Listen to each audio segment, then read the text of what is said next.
Bayangkan, ada satu perubahan sederhana dalam rutinitas harian kamu yang bukan soal apa yang kamu makan, tetapi kapan kamu berhenti makan yang bisa berdampak signifikan pada energi, kualitas tidur, bahkan potensi umur panjangmu. Menurut para ahli longevity di University of Southern California dan University of Surrey, kebiasaan makan malam kita selama ini mungkin keliru. Siap mengungkap rahasia waktu makan malam yang bisa mengubah hidupmu. I'm so stressed out. Everything just feels like a test that I fail, so depressed when I can't seem to get out. But something deep inside won't let me quit. I swear that I'm inspired by all this shit. Tell me that I can and I won't. That's what guides me the most. Your lies, I'll do what I want. Selamat datang di Techie Bites. Tempatnya kita mengupas tuntas rahasia hidup sehat dan panjang umur berdasarkan sains. Di video kali ini, kita akan menyelami waktu terbaik untuk makan malam menurut para ahli dari Longevity Institute dan University of Surrey. Kita akan membahas kapan sebenarnya golden hour untuk menikmati hidangan makan malammu tanpa mengganggu tubuh. Kenapa makan terlalu larut bisa mengacaukan jam internal tubuh yang bernama ritme sirkadian.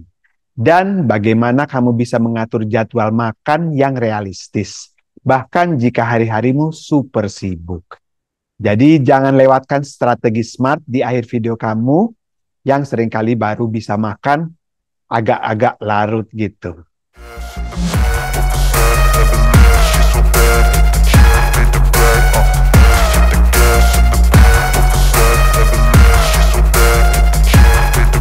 Pernah merasa jet lag meskipun tidak bepergian kemana-mana?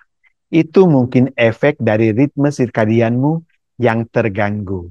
Bayangkan, tubuh kita seperti orkestra yang hebat, di mana setiap organ dan proses punya waktu bermainnya sendiri. Nah, ritme sirkadian adalah konduktornya, mengatur kapan kita bangun, makan, bergerak, dan tentu saja beristirahat. Menurut Profesor Walter Longo dari Longevity Institute di University of Southern California, makan terlalu malam itu seperti memaksa orkestra untuk terus bermain, padahal seharusnya sudah istirahat.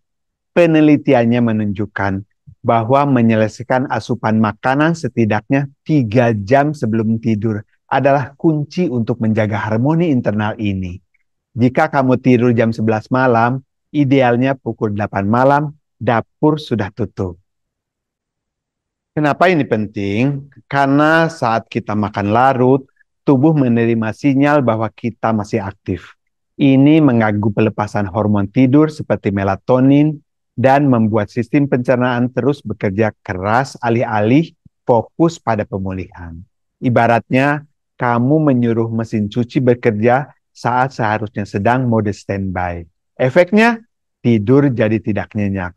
Dan tubuh juga tidak punya waktu untuk cukup untuk memperbaiki diri. Konsep yang menarik dan semakin populer di kalangan pakar kesehatan adalah Time Restricted Eating atau TRE. Sederhananya, ini adalah pola makan di mana kamu membatasi waktu makanmu dalam sehari. Misalnya dalam jendela 10 atau 12 jam. Dr. Adam Collins, Associate Profesor Nutrisi di University of Surrey, menjelaskan bahwa memperpanjang jeda antara makan malam dan sarapan memberikan tubuh kita kesempatan untuk masuk ke fase yang disebut katabolik, di mana tubuh mulai membakar cadangan lemak sebagai energi. Bayangkan, tubuhmu punya 2 sumber bahan bakar utama, karbohidrat dan lemak. Saat kita terus-menerus mengisi bahan bakar karbohidrat hingga larut malam, tubuh jarang punya kesempatan untuk membakar lemak yang tersimpan. Dengan memberi jeda puasa semalaman, kita melatih tubuh untuk lebih efisien menggunakan lemak sebagai sumber energi saat kita tidur.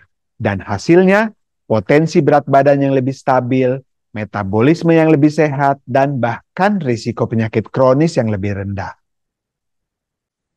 Kita semuanya punya realitas hidup yang berbeda. Bagi sebagian besar dari kita, Makan malam seringkali menjadi satu-satunya waktu untuk benar-benar menikmati makanan setelah seharian beraktivitas. Dr. Collins memahami ini. Beliau menekankan bahwa tidak perlu terlalu stres jika makan malam kamu adalah yang terbesar. Asalkan kamu memberikan tubuh waktu istirahat setelahnya. Kuncinya di sini adalah mengimbangi dengan pilihan makanan di waktu lain. Misalnya, jika kamu makan malam yang cukup mengenyangkan, cobalah untuk membuat sarapan keesokan harinya lebih ringan dan rendah karbohidrat. Selama kamu tetap menjaga jendela makan kamu dalam kisaran 12 jam dan menghindari ngemil tanpa sadar di malam hari, tubuh kamu masih bisa beradaptasi dengan baik. Ingat, konsistensi pola makan secara keseluruhan lebih penting daripada perfeksionisme di setiap waktu makan. Oke, setelah memahami ilmunya, sekarang mari kita rangkum tips praktis untuk mengoptimalkan waktu makan malam kamu demi kesehatan jangka panjang. Pertama, selesaikan makan maksimal 3 jam sebelum tidur. Ini adalah aturan emas yang disepakati oleh para ahli, termasuk Profesor Longo. Beri waktu tubuhmu untuk mencerna sebelum beristirahat. Dan yang kedua, jika bisa, pilih makan malam yang lebih ringan. Profesor Longo juga mencatat bahwa kebiasaan makan malam yang ringan sering ditemukan pada orang yang berumur panjang atau centenarian. Pikirkan salad, sup, atau protein tanpa lemak dengan sayuran. Jaga jendela makan kamu tetap singkat. Idealnya kurang dari 12 jam. Ini membantu tubuh kamu memaksimalkan waktu untuk berpuasa dan membakar lemak seperti yang dijelaskan oleh Dr. Collins. Dan yang keempat, hindari cemilan setelah makan malam. Ini adalah jebakan umum. Setelah makan malam, usahakan untuk tidak lagi mengkonsumsi makanan atau minuman manis berkalori.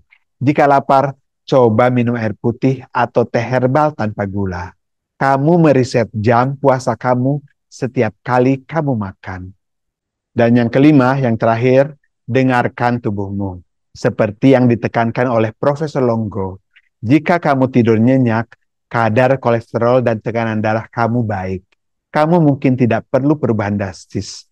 Namun jika kamu mengalami masalah tidur atau kenaikan berat badan yang tidak jelas, pertimbangkan untuk mengevaluasi kembali waktu makan malammu. Jadi kesimpulannya, waktu makan malam bukanlah sekedar formalitas atau kebiasaan belaka. Ini adalah keputusan penting yang berdampak langsung pada kesehatan metabolisme, kualitas tidur, dan potensi umur panjangmu. Sebagaimana didukung oleh penelitian dari para ahli seperti Dr. Walter Longo dan Dr. Adam Collins, jadi ingatlah 3 poin utama ini. Yang pertama, beri jeda minimal 3 jam antara makan malam dan waktu tidurmu. Kedua, usahakan jendela makanmu tidak lebih dari 12 jam. Dan yang ketiga, hindari ngemil larut malam yang tidak perlu. Dan yang terpenting, selalu dengarkan sinyal tubuhmu.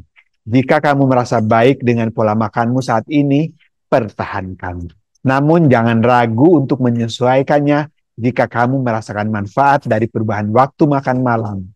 Jika kamu menemukan insight berharga dalam video ini, jangan lupa untuk klik tombol like, bagikan video ini ke orang-orang yang kamu sayangi, dan yang paling penting, tekan tombol subscribe agar tidak ketinggalan tips dan trik kesehatan lainnya dari Techie Bites and Longevity.